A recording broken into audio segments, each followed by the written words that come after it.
अस्सलामुअलैकुम वरहमतुल्लाहि वबरकातुहू। दोस्तों, मेरे चैनल पर मैं ज़्यादातर कोशिश करता हूँ कि जो इंटरनेट में अच्छी अच्छी वीडियोस होती हो उस पर रिएक्शन दूँ या उसको मतलब कि अपलोड करूँ। तो ज़्यादातर जो डॉक्टर ज़ाकिर नाइक की वीडियोस है उसको आप लोग बहुत पसंद करते हो और बहुत सारी जो हमारी बहनें हैं और भाई उनके अच्छे अच्छे कमेंट्स भी आते हो और उससे यकीन करे पता नहीं क्यों लेकिन मुझे बहुत ज़्यादा वो अच्छे लगते हैं। तो अभी एक और वीडियो जो मेरे सामने आई है जो मैंने ज़्यादातर इंटरनेट पर नहीं देखी, वो इस हवाले से है। डॉक्टर जाकिर नाइक से एक हिंदू भाई सवाल पूछता है कि ज़्यादातर आतंकवाद जो दहशतगर्द होते हैं ये मुसलमान क्यों होते हैं, इनका ताल्लुक इस्लाम से क्यों होता है। तो इस पर एक बहुत ही ज़्यादा खूबसूरत जवाब डॉक्टर जाकिर नाइक ने दी है।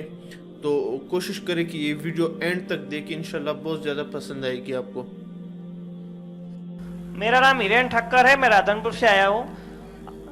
मैं इतना जानना चाहता हूँ कि मुस्लिम इतना पाक है तो ये आतंकवादी के लिस्ट होते हैं उसमें पेपर में कि बचपन से जानता हूँ, बचपन से देखा हूँ, तो बचपन से ये आतंकवादी इस्लाम से जो इस्लाम के धर्म से नाम आते हैं तो मेरे को बहुत दुख होता है कि जब जब मेरे फ्रेंड बहुत मुस्लिम, हिंदू से ज्यादा मुस्लिम में है और मैं मुस्लिम के बारे में बहुत जानता हूँ, तो इतने जो पाक धर्म है तो इतना जम्मू कश्मीर या पूरे राज्य में जो आतंकवादी की लिस्ट आती है उसमें इस्तेमाल क्यों और साथ भी क्यों देते।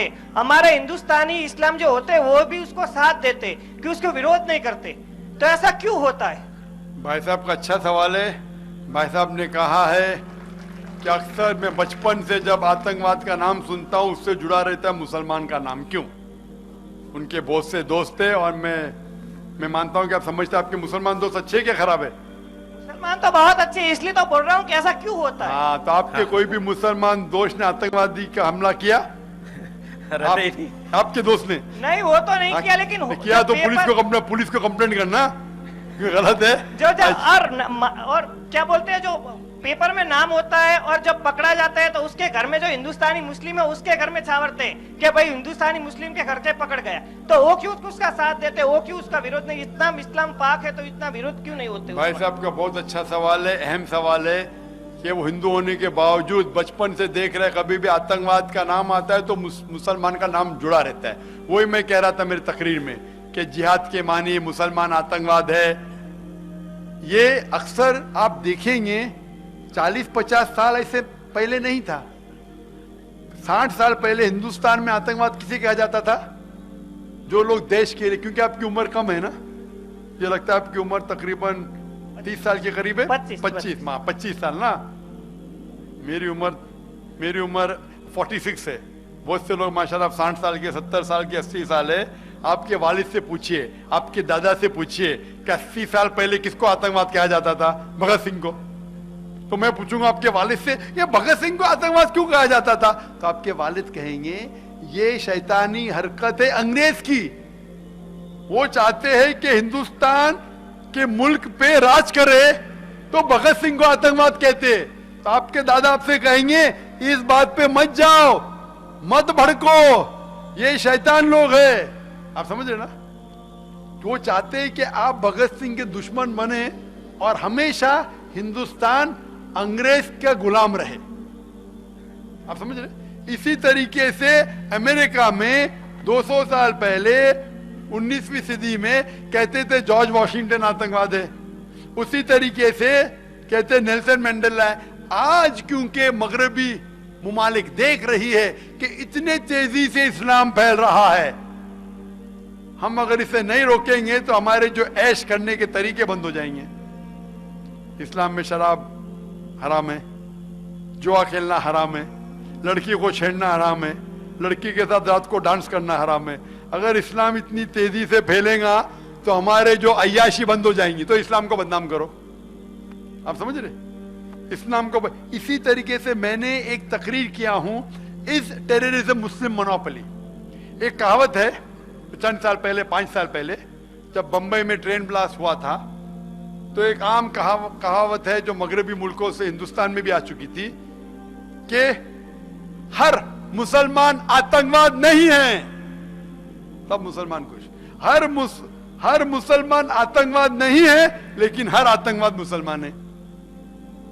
आप समझ रहे? तो मैंने तकरीर दी बंबई में सन 200, मैं कश्मीर गया था, 2003 में गवर्नमेंट ने बुलाई थी, गवर्नर ने बुलाया, चीफ मिनिस्टर ने बुलाया। जब मैं गया तो मेरे साथ सिक्योरिटी थी, मशीन गन के साथ। पुलिस जिधर भी जाता था, मेरे चीफ मिनिस्टर को मिलने गया, गवर्नर को मिलने गया, तो मुझे लगा हाँ भाई यहाँ तो ये आतंकवादी का शहर है, तो भाई ठीक है, बराबर मुझे प्रोटेक्शन दिया गया। चंद साल बाद, तकरीबन 1 या 2 साल बाद मैं आसाम जाता हूं। आसाम में जब एयरपोर्ट के नीचे उतरता हूं, देखता हूं कि 4 लोग मशीन गन के साथ, कश्मीर में 2, आसाम में 4। तो मुझे तो पता ही नहीं आसाम में क्यों है, आसाम में क्या प्रॉब्लम है। जब मैं देखा मिलिट्री रोड के ऊपर, मिलिट्री, हजारों पुलिस वाले, बोला क्या हो रहा है। मुझे तो जरा भी इल्म नहीं था कि आसाम में प्रॉब्लम है। फिर पता चला कि आसाम में कत्ल कश्मीर से ज्यादा होता है, लेकिन मीडिया उसे कवर ही नहीं करती क्योंकि हिंदू लोग कत्ल कर रहे हैं।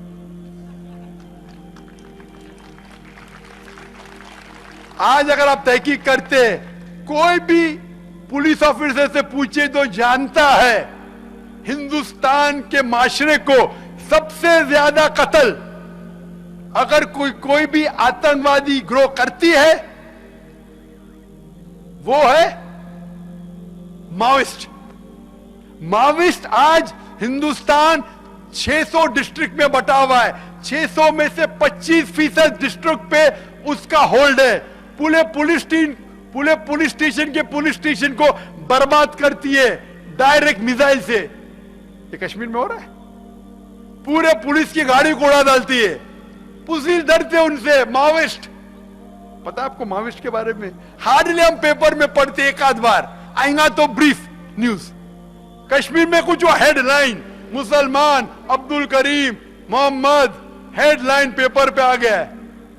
मैं ये नहीं कहता हूं कि मुसलमान में कोई भी आतंकवाद नहीं है, मुसलमानों में भी भाई गलत लोग हैं, लेकिन नहीं कहना चाहता, लेकिन मैं ये कहना चाहता हूँ कि जो नक्सलवाद आप बोल रहे हो तो उसमें हमारे हिंदू लोग विरोध करते हैं, और जहाँ जहाँ मैंने सुना है वहाँ मुस्लिम के घर पे कभी मुसलमान आतंकवादी घुसा जाते तो वो ऐसा क्यों नहीं सकते? भाई साहब गलत तो है, लेकिन उसमें हिंदू विरोध करते हैं। भाई साहब ने कहा कि हिंदू विरोध करते, क्या मैंने विरोध नहीं किया आतंकवाद के? लेक्चर में कहा कि नहीं? कुरान कहता है कि एक भी इंसान अगर एक भी दूसरे इंसान का कत्ल करता है, चाहे मुस्लिम या गैर मुस्लिम हो, अगर कत्ल के बदले कत्ल, ना कि कोई फसाद पैदा कर रहा है, वो सारी इंसानियत का कत्ल कर रहा हूं। जब मैंने तकरीर दिया था ये इस द मुस्लिम मोनोपोली बॉम्बे में, तकरीर के बाद एक हिंदू उठा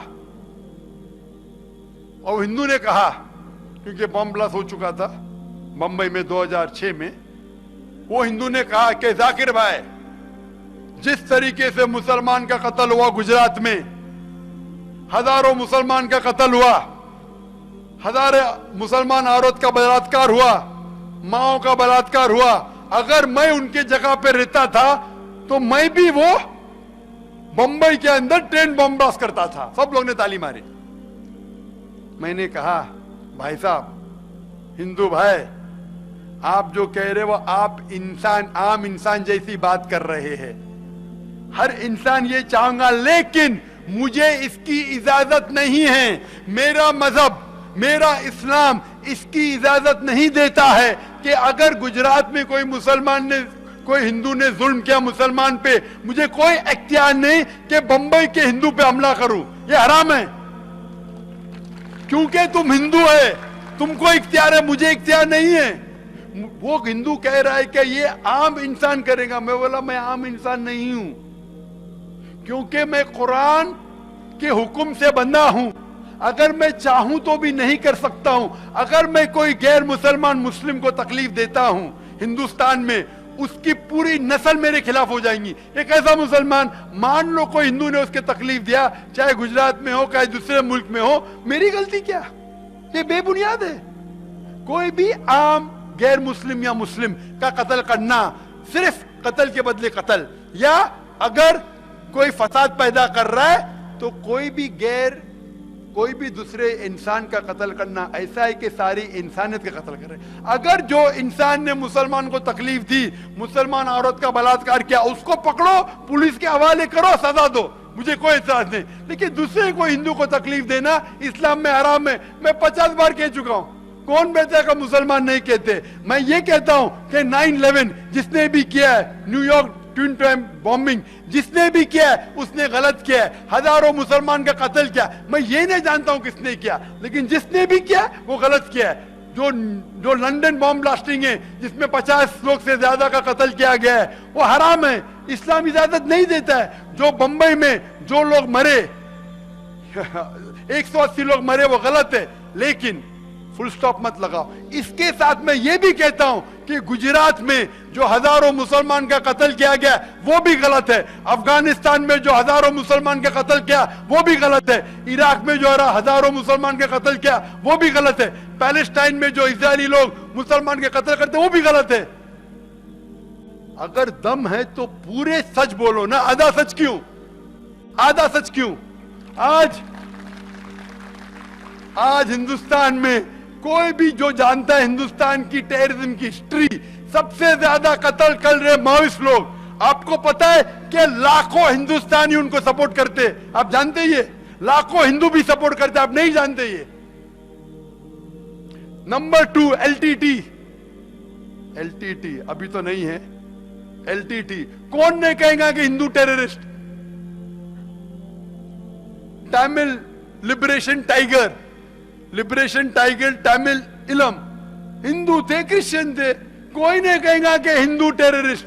असम में जो कर रहा है यूनाइटेड उल्फा, उनका मकसद है कि मुसलमान को कत्ल करना। कभी भी कोई कहता है कि हिंदू टेररिस्ट, ये मीडिया है। मैं हिंदुस्तान गवर्नमेंट को इल्जाम नहीं लगा रहा हूं, मीडिया को इल्जाम लगा रहा हूं। वो कहेंगे उल्फा एलटीटी, वो नहीं कहेंगे हिंदू टेररिस्ट।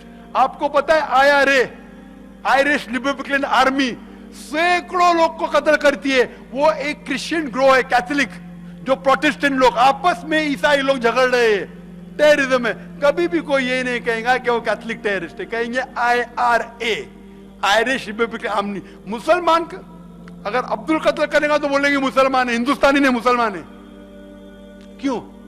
मैं ये नहीं कहता हूं कि सारे मुसलमान अच्छे हैं, there are black ships in every community. मैं जानता हूं कि मुसलमानों में भी गलत लोग हैं, जिस तरीके से हिंदू मजहब में गलत लोग हैं, ईसाई मजहब में गलत है, लेकिन तादाद देखे जाएंगी तो तादाद, आप सर्वे करो, तादाद देखी जाएंगी, एक्चुअल नॉट सस्पेक्टेड। आप बोलते मुसलमान को उठा ले गया, स्टैटिस्टिक देखो, जितने पुलिस मुसलमान को उठाते हैं 95%, 99% से ज्यादा छोड़ा दिया जाता है 1 साल बाद, 2 साल बाद, क्योंकि वो मासूम है। अरे आप अगर मुसलमान को पकड़ते 50% जिम्मेदार है तो खुश हम कहेंगे, उनको जेल में डालो, सजा दो। 80%, 99% जब छोड़े जाता है। पुलिस रिकॉर्ड देखो। मैं पुलिस को तकरीर करता हूं। हिंदुस्तान में पुलिस मुझे बुलाते तकरीर करने के लिए, बंबई में, हैदराबाद में पुलिस एकेडमी है, नेशनल एकेडमी, मुझे तकरीर के लिए बुलाते। लंदन की पुलिस तकरीर के लिए बुलाती, सऊदी की पुलिस, ओमान की पुलिस। मैं डंके के चोट पे बात करता हूं, मुझे किसका डर? स्टैटिस्टिक्स आप जाओ इंटरनेट के ऊपर चेक करो। मैं ये नहीं कहता हूं कि सारे मुसलमान अच्छे हैं, there are black ships in every community. हर मजहब में गलत लोग हैं, लेकिन तादाद देखी जाएंगी तो तादाद, आप मुझे बोलिए, आप अगर पैलेस्टाइन का इश्यू देखेंगे, यहूदी लोग को हिटलर ने लात मारा जर्मनी से, पैलेस्टाइन में मुसलमानों ने बोला एहलन व सहलन, हमारे रिश्तेदार आ जाओ, वो घर में घुसते हैं, उनको बाहर निकालते हैं। जब वो ऑब्जेक्शन लेते लोग उनको बोलते टेररिस्ट।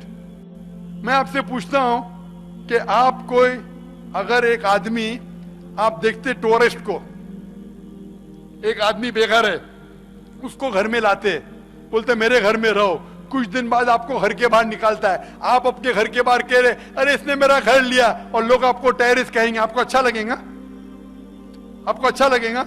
अरे हिटलर ने, जर्मनी ने यहूदी लोग को निकाला, पैलेस्टाइन में लोग कह रहे का मेरा घर वापस हो, लोग कहते हो टेररिस्ट है। किधर का इंसाफ है ये? किधर का इंसाफ है? तो जब मैं कहता हूं कि 9/11 भी गलत है, लंदन बॉम्बिंग भी गलत है, बॉम्बे के ट्रेन बाज गलत है, साथ साथ ये भी कहता हूं कि हजारों लोग का कत्ल जो गुजरात में वो भी गलत है, जो पैलेस्टाइन में कत्ल हो वो भी गलत है। आपको हिम्मत होना चाहिए कि नहीं? क्या आपने कहा कि गुजरात में जो कत्ल हुआ गलत है? तो बोलते हैं ये गलत है। मैं तो सुना नहीं ना। आपके जैसे अच्छे हिंदू भी है, आपके जैसे अच्छे हिंदू भी है, और माशाल्लाह कई मुसलमान है जो डंकी की चोट पे कहते हैं, कई लोग डरते हैं। हम तो हमारी दुकान पे शॉप में कहीं कोई जॉब में रखते हैं तो पहले हिंदू के पहले मुसलमान रखते हैं, ईमानदार है, लेकिन के भाई वो ईमानदार है हमारी दुकान का कुछ नहीं होगा, उतना तो विश्वास है। माशाल्लाह ये बात है ना, जैसा माशाल्लाह मेरे कई हिंदू, मेरे कई इतना सारा पाक मुसलमान में है तो इतना उसमें जड़ से क्यों नहीं जाता है? मीडिया भाई साहब, मीडिया ये मीडिया में टेलीविजन जो है ना, टेलीविजन पे हम देखते हैं ये हो रहा है, वो हो रहा है, आतंकवाद हो रहा है, ये मीडिया का पूरा खेल है। जिस तरीके से अंग्रेज मीडिया ने कहा था भगत सिंह टेररिस्ट तो था नहीं, उस कुछ होंगे। और मीडिया क्या कहती है, मेरी एक तकरीर है कि मीडिया और इस्लाम जंग या अमन। मीडिया क्या कहती है कि कुछ चंद मुसलमान गलत है, उनको लेके पेश करती है जैसे आम मुसलमान गलत है। कुछ मुसलमान गलत काम करते हैं, उसे लेके मीडिया पे ऐसा दिखाती है कि 100% मुसलमान गलत है। ये मीडिया का खेल है। तो हम लोग को जिसे अल्लाह ने दिमाग दिया है, हमें मीडिया के बहकावे में नहीं आना चाहिए। तो दोस्तों वीडियो आप लोगों ने देख ली, और यकीनन डॉक्टर जाकिर नाइक के मतलब की जुबान में एक ऐसा असर है कि वो छोटा बड़ा या बूढ़ा जिस उम्र का भी शख्स होगा या मतलब कि इंसान होगा, तो उसको डॉक्टर जाकिर नाइक की बातें बहुत क्लियरली उसके दिमाग में जाती है। और ये एक हुनर होता है, ये एक मतलब कि एक कमाल होता है जो अल्लाह एक बंदे को देता है। ये हर किसी को ये नहीं आता कि वो हर उम्र के बंदे को समझाए। तो इतने आसान अल्फाज में इसने मीडिया की हक़ाइक़ बयान किए हैं। लेकिन अफसोस कि आजकल के मीडिया पर हमें ऐसी ख़बरें मिलती है कि इंसान बहुत ज़्यादा मायूस हो जाता है। लेकिन अल्हम्दुलिल्लाह इस बात पर कि सोशल मीडिया हमारे हाथों में है, इस तरह के वीडियोस को अगर हम दोबारा से अपलोड करें, शेयर करें, लाइक करें, तो सोशल मीडिया पर हम अपनी जो हमारा जितनी हमारी ताकत है उसके मुताबिक हम कर सकते हैं कि हक़ाइक़ लोगों को दिखा सके। तो उम्मीद करता हूँ दोस्तों कि ये वीडियो मेरी तरह आप सबको भी बहुत ज़्यादा पसंद आई होगी। और इसके बारे में अगर आपकी कोई राय है तो कमेंट मुझे ज़रूर करें। मैं आप सब के कमेंट्स देखता भी हूँ और मुझे बहुत ज़्यादा पसंद आते हैं। वस्सलाम।